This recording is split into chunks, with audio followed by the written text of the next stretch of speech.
Nung bata pa ako, sa apat namin magkakapatid,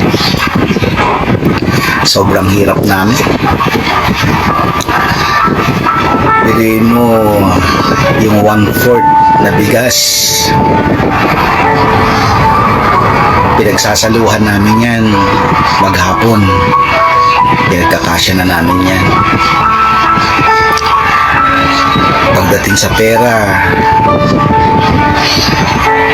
malaki din ang kakulangan namin. Pero sa pagdaan ng mga araw, taon, eto, malaki din ang pinagbago. Malaki din ang pagbabagong nangyari sa buhay namin. Ngayon, kumakain na kami ng 2 kilo